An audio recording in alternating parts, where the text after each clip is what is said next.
Hello दोस्तों, कहानियों का दौर चैनल में आपका स्वागत है। आज की कहानी है जिंदगी का चश्मा। तो चलिए कहानी शुरू करते हैं। प्रीति की मम्मी उसे समझा रही थी, अभी भी समय है। अतुल से बोलो कि अपने डैडी से कहेगा कि अतुल के हिस्से की प्रॉपर्टी उसके नाम कर दे। प्रीति बोली, मम्मी मैं यह अतुल से कैसे बोल सकती हूँ? वे अपने डैडी से बहुत प्यार करते हैं। प्रीति की मम्मी लगातार बोले जा रही थी, हाँ, तभी तो अतुल को उल्लू बना रखा है। प्रीति बोली, मैं कुछ समझी नहीं। अरे, तेरी अकल क्या घास चढ़ने गई है? तेरे देवर विपुल की पत्नी रूपा दूसरी बार माँ बनने वाली है। प्रीति ठंडी सांस भरते हुए बोली, हाँ, वह तो है। मम्मी जी ने तो रूपा को मना लिया है कि वह अपना दूसरा बच्चा हमें देगी। प्रीति की मम्मी बोली, देवरानी पूरे घर पर राज करेगी। दूसरे का बच्चा क्या, कभी अपना हुआ है? अतुल से बोलकर पहले प्रॉपर्टी अपने नाम करवा ले, फिर चाहे रूपा के दोनों बच्चे गोद ले लेना। प्रीति को दुनियादारी का ज्ञान बांटकर प्रीति की मम्मी तो वापस चली गई, मगर प्रीति का मन अशांत हो गया। जब शाम को अतुल घर आया तो देखा प्रीति बेमतलब टीवी को फटी फटी आंखों से देख रही है। उसने प्रीति से पूछा, क्या बात है प्रीति, इतनी उदास क्यों बैठी हो? मुझे लग रहा है कि मेरा इस घर में कोई अपना नहीं है। अतुल प्यार से उसके सिर पर हाथ फेरते हुए बोला, ऐसा क्यों कह रही हो? तुम्हारे डैडी की सारी प्रॉपर्टी आगे जाकर विभाजित होनी ही है, तो तुम अपना हिस्सा अभी क्यों नहीं मांग लेते हो? ऐसा करने से क्या पूरा परिवार तुम्हारा अपना हो जाएगा? अतुल बोला। प्रीति बोली, मुझे सिक्योर महसूस होगा। तुम्हें मालूम है कि मेरे माँ बनने का चांस ना के बराबर है। अतुल बोला, हम पहले भी इस बारे में बात कर चुके हैं। तुम मेरी जिम्मेदारी हो, मेरे डैडी की नहीं। तुम्हारी खुशी या सिक्योरिटी मेरी जिम्मेदारी है, और डैडी की प्रॉपर्टी से तुम्हें क्या खुशी मिलेगी, यह मुझे आज तक समझ नहीं आया। प्रीति बिना कुछ बोले पैर पटकते हुए दूसरे कमरे में चली गई। प्रीति और अतुल की 7 वर्ष पहले ही शादी हुई थी। दोनों के रिश्ते बहुत ही मधुर थे। दोनों की छोटी सी प्यारी सी दुनिया थी। बस कमी थी एक बच्चे की। शुरुआत में दोनों ही बच्चा नहीं चाहते थे। बाद में बहुत प्रयास के बावजूद प्रीति और अतुल के आंगन में फूल नहीं खिल पाया। जब डॉक्टर से चेकअप कराया तो पता चला कि प्रीति की फैलोपियन ट्यूब ब्लॉक्ड है और इसका कोई इलाज नहीं है। प्रीति का रिपोर्ट पढ़ने के बाद रो रो कर बुरा हाल हो गया था, परंतु अतुल ने यह बात अपने कमरे से बाहर नहीं जाने दी थी। वह खुद ही प्रीति को डॉक्टर के पास लेकर जाता था। उसने सबको यह बता दिया था कि इलाज चल रहा है। घर वाले भी यह सुन चुप हो गए थे। जब प्रीति ने यह बात अपनी मम्मी को बताई तो उसकी मम्मी ने प्रीति के दिमाग में यह बात डाल दी कि बच्चे के बिना उसका और अतुल का घर में कोई महत्व नहीं रहेगा। ऐसा भी हो सकता है कि बच्चे के कारण अतुल का परिवार उसका दूसरा विवाह कर दे। इसलिए अच्छा होगा अतुल अपने हिस्से की प्रॉपर्टी अपने और प्रीति के नाम लिखवा ले। प्रीति जब जब यह बात अतुल से करती तो वह यही बोलता, प्रीति आखिर हमारे बच्चा ना होने में और डैडी की प्रॉपर्टी के बीच क्या संबंध है? फिर प्रीति की देवरानी रूपा के बेटे का जन्म हुआ। पूरा घर हर्षित हो उठा। रूपा को जब उसकी सास ने चंद्रहार दिया तो प्रीति का मन मायूस हो गया। उसे लगने लगा कि उसकी मम्मी ठीक कहती थी। अब वह रात दिन अतुल से एक ही बात बोलती रहती, मैं घर की बड़ी बहू हूँ, मगर मम्मी ने चंद्रहार रूपा को क्यों दिया? अतुल प्रीति को समझाता, प्रीति जब कभी हमारा बच्चा होगा तब मम्मी तुम्हें भी देगी। अगर तुम्हारा मन है तो मैं तुम्हें खरीद कर दूंगा। मगर प्रीति को अतुल की कोई भी बात समझ नहीं आती थी। वह माँ ना बन पाने के कारण हीन भावना का शिकार हो गई थी। बात बात पर अपनी देवरानी रूपा को नीचा दिखाने की कोशिश करती। कभी कभी प्रीति रूपा के मोटापे पर कटाक्ष करती तो कभी उसके झड़ते बालों पर उठी चिंता जताती। रूपा मन ही मन प्रीति को अपनी बड़ी बहन ही मानती थी। इसलिए जब अगली बार रूपा माँ बनने वाली थी तो उसने अपने आप ही अपना दूसरा बच्चा प्रीति को गोद देने के लिए बोल दिया था। प्रीति और अतुल को जब यह बात पता चली तो वे बेहद खुश हो गए। प्रीति अब रूपा का बहुत ध्यान रखने लगी थी। अतुल का पूरा परिवार बेहद खुश था। मगर जब प्रीति अपने मायके गई तो उसकी मम्मी ने प्रीति के दिमाग में यह बात डाल दी कि यह उसकी देवरानी और सास की चाल है। जब प्रीति अपने मायके से वापस आई तो उसने बड़े प्यार से रूपा को बोल दिया, रूपा, माँ से अधिक बच्चे का ध्यान कोई नहीं रख सकता। अगर मेरे हिस्से में होगा तो मैं भी देर सवेर यह सुख प्राप्त करूंगी, मगर अपने बच्चे को तुम ही पालना। घर में किसी को प्रीति का यह बदला व्यवहार समझ नहीं आया, मगर किसी ने कुछ नहीं बोला। जब रूपा ने दूसरे बेटे को जन्म दिया तो प्रीति ने यह जिद पकड़ ली कि अतुल अपनी प्रॉपर्टी के लिए बात करे, और अगर वह नहीं कर सकता तो वह अपने घर चली जाएगी। पूरे घर में हंसी खुशी का माहौल था, मगर प्रीति ना जाने क्यों उखड़ी उखड़ी सी थी। उसे लग रहा था कि कुदरत ने उसके साथ नाइंसाफी करी है। जब रूपा के बेटे का नामकरण संस्कार हुआ तो प्रीति अपने घर चली गई। अतुल ने जब उसे फोन करके आने के लिए कहा तो बोली, मेरा तुम्हारे घर में बहुत अपमान हो चुका है। मैं मां नहीं बन सकती हूँ तो क्या बड़ी बहू के सारे हक भी मुझे नहीं मिलेंगे? हर बार बच्चा होने के बाद रूपा को मम्मी कभी चंद्रहार तो कभी कड़े देती है, और मेरा क्या? अतुल बोला, पगली, मम्मी ने तुम्हारे लिए भी सोने की चेन बनवा रखी है, उसे वे तुम्हें नामकरण के दिन ही तो देती। मगर प्रीति को विश्वास नहीं हुआ। प्रीति और उसका परिवार नामकरण में नहीं गए। सारे रिश्तेदारों में खुसर पुसर हो रही थी। अतुल दिल से प्रीति को चाहता था। उसे प्रीति का व्यवहार समझ नहीं आ रहा था।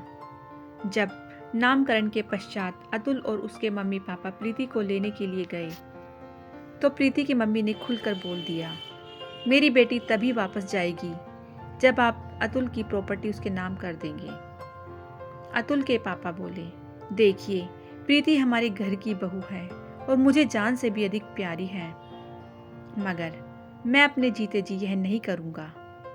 अतुल ने भी कहा, मम्मी, प्रीति को हम पलकों पर बिठाकर रखेंगे, मगर प्रीति के परिवार के हिसाब से अतुल के परिवार की नीयत में खोट है, तभी वे प्रीति के नाम कुछ नहीं कर रहे हैं, क्योंकि वे सारी प्रॉपर्टी विपुल के बच्चों के नाम करना चाहते हैं। अतुल और उसके परिवार ने बहुत कोशिश की, मगर प्रीति टस से मस नहीं हुई। अतुल रोज फोन करता, मगर प्रीति फोन नहीं उठाती। प्रीति की मम्मी उसके कान भरती रही, अतुल से बिल्कुल बात मत कर, खुद रास्ते पर आ जाएगा। देखते ही देखते 2 माह बीत गए। अतुल भी निराश हो उठा था।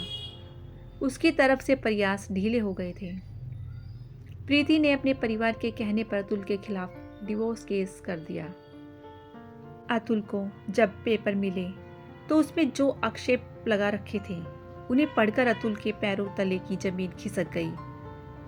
प्रीति के वकील ने लिखा हुआ था कि अतुल प्रीति को मां बनने का सुख नहीं दे सकता है, इसलिए वह तलाक लेना चाहती है। जो बात अब तक प्रीति और अतुल के बीच थी, अब वह सबके सामने उजागर हो गई थी। अतुल के मन से प्रीति हमेशा के लिए उतर गई थी, मगर अतुल ने प्रीति की मेडिकल रिपोर्ट्स कोर्ट में नहीं दिखाई थी और चुपचाप तलाक के कागजों पर हस्ताक्षर कर दिए थे। प्रीति को जितनी एलिमनी चाहिए थी वह भी उसे दे दी थी। प्रीति को यह सपने में भी भान नहीं था कि अतुल ऐसा कुछ करेगा। उसे पक्का विश्वास था कि अतुल उसके पास आकर बात करेगा। प्रीति और अतुल का तलाक हो गया। अतुल ने उस दिन के बाद मुड़कर प्रीति की तरफ नहीं देखा। उसे समझ आ गया था कि प्रीति बेहद लालची किस्म की लड़की है। प्रीति ने नौकरी के लिए हाथ पैर मारने शुरू कर दिए थे। वहीं अतुल के घर वाले उसका विवाह दोबारा कराने की कोशिश करने लगे थे। प्रीति को जल्द ही एक छोटी सी कंपनी में नौकरी मिल गई। कंपनी में प्रीति ने थोड़े ही समय में अच्छी साख बना ली। उसकी दोस्ती संदीप से हो गई, जो वहाँ ब्रांच मैनेजर था। प्रीति की मम्मी ने प्रीति के दिमाग में यह बात डाल दी कि अब वह संदीप के ऊपर शादी करने का दबाव डाले। प्रीति घुमा फिरा कर संदीप से विवाह करने के लिए बोलती रहती, मगर प्रीति को तब गहरा धक्का लगा जब संदीप बड़े मजे से अपनी मंगनी करके वापस आ गया। प्रीति के गुस्सा करने पर संदीप बेशर्मों की तरह बोला, प्रीति, मैं भला क्यों तुमसे शादी करूंगा? यह मेरा पहला विवाह है। मैं तुम्हारी तरह तलाकशुदा नहीं हूँ। प्रीति बोली, जब मेरे साथ घूमते फिरते थे तब याद नहीं आया? संदीप बोला, उसमें तुम्हारा भी फायदा था, और वैसे भी तुमसे कोई बाल बच्चे वाला आदमी ही विवाह कर सकता है। प्रीति उसके बाद वहाँ खड़ी ना रह सकी। घर आकर वह बहुत रोई। उसे लग रहा था कि उसने बिना किसी कारण अपने सुखी संसार में आग लगा दी। प्रीति को मालूम था कि अतुल का परिवार उसका दूसरा विवाह करना चाह रहा है। वह अब अतुल को सोशल साइट्स पर मैसेज करने लगी थी। अधिकतर मैसेज अतुल पढ़कर छोड़ देता था। प्रीति के लिए अतुल का यह व्यवहार असहनीय था। अब अतुल को फर्जी कॉल करने लगी थी। अतुल ने आरंभ में 1-2 बार फ़ोन उठाकर प्रीति को समझाया भी, मगर बाद में प्रीति को लगा कि अतुल ने प्रीति का नंबर ही ब्लॉक कर दिया। प्रीति अब सारा दोष अपनी मम्मी को देने लगी थी। शुरू में तो प्रीति की मम्मी चुप रही, पर बाद में उसने भी पूरा दोषारोपण प्रीति के ऊपर डाल दिया। तुम अतुल के साथ रहती थी ना, कि मैं अगर अतुल से इतना ही प्यार है तो कोशिश करूं, अतुल हो सकता है वापस आ जाए। तभी प्रीति को मालूम चला कि अतुल का दूसरा विवाह होने वाला है। उसकी दूसरी पत्नी का नाम शालिनी है। प्रीति शालिनी को देखने के लिए बेहद उत्सुक थी, और जब उसे पता चला कि शालिनी देखने में बस सामान्य ही है और उसकी रंगत भी गहरी है, तो उसे लगा कि मानो उसकी मन की मुराद पूरी हो गई है। फिर एक बार प्रीति ने शालिनी को अतुल के साथ मार्केट में देख लिया। अतुल के भव्य व्यक्तित्व के आगे शालिनी कहीं भी नहीं ठहर रही थी। प्रीति खुद आगे आकर अपना परिचय देने लगी। प्रीति को लगा शालिनी उसकी खूबसूरती को देखकर हीन भावना से भर उठेगी, मगर ऐसा कुछ नहीं हुआ। शालिनी ने बस सौम्यता से कहा, आपके बारे में बहुत कुछ सुना है। प्रीति तिरछी नज़रों से अतुल की तरफ देख रही थी, मगर यह देखकर उसे बेहद निराशा हुई जब उसने देखा कि अतुल की नज़रें बस शालिनी पर टिकी हुई हैं। प्रीति गई तो थी शालिनी को नीचा दिखाने, पर खुद ही हीन भावना का शिकार होकर लौटी। प्रीति हर संभव कोशिश करती अतुल को अपनी ओर खींचने की, मगर उसे कामयाबी नहीं मिली। अतुल का एक दिन प्रीति के पास फ़ोन आया। उसने प्रीति को लंच के लिए बुलाया था। प्रीति मन ही मन मुस्कुरा उठी थी। जब प्रीति पहुंची तो अतुल पहले से ही वहां बैठा था। प्रीति के साथ पहले अतुल इधर उधर की बातें करता रहा और फिर उसकी पसंद का लंच मंगवाया। प्रीति लंच के बाद बोली, अतुल, तुम भी नहीं भूले हो ना मुझे अभी तक? फिर जब पत्नी शालिनी जैसी हो तो मैं समझ सकती हूँ। अतुल हंसते हुए बोला, तुम सही कह रही हो। मेरी पत्नी शालिनी जैसी सच में कोई नहीं है। उसी ने मुझे यहाँ भेजा है। तुम्हारे रात दिन के मैसेज और कॉल सब कुछ शालिनी को पता है। मेरे से अलग होने का फैसला तुम्हारा था। मैं आगे बढ़ गया हूँ। प्रीति, जल्द ही शालिनी माँ बनने वाली है। मैं नहीं चाहता कि मेरी पत्नी इस हालत में कोई स्ट्रेस ले। प्रीति धीमे से बोली, मेरा क्या अतुल, आगे बढ़ो और ज़िंदगी के माने समझो। अपने फैसले खुद करो। किसी और की एडवाइस पर अपनी ज़िंदगी के फैसले नहीं लेते। अपनी ज़िंदगी को अपने चश्मे से देखो। किसी और के चश्मे से देख कर ही तुम आज इस मोड़ पर खड़ी हो। अतुल को जाते हुए देखकर प्रीति को ऐसा लग रहा था कि शायद अब ज़िंदगी को अपने नज़रिए के चश्मे से देखने का समय आ गया है। दोस्तों, इस कहानी से यही सीख मिलती है कि हमें किसी के बहकावे में आकर अपनी बसी बसाई गृहस्थी को नहीं उजाड़ना चाहिए, क्योंकि एक बार जो समय चला जाता है वो कभी वापस नहीं आता। आशा करती हूँ कि आपको ये कहानी अच्छी लगी होगी। यदि कहानी अच्छी लगी हो तो कहानी को लाइक कीजिएगा, शेयर कीजिएगा, और यदि चैनल पर नए हैं तो चैनल को सब्सक्राइब करना बिल्कुल ना भूलिएगा। कहानी सुनने के लिए धन्यवाद।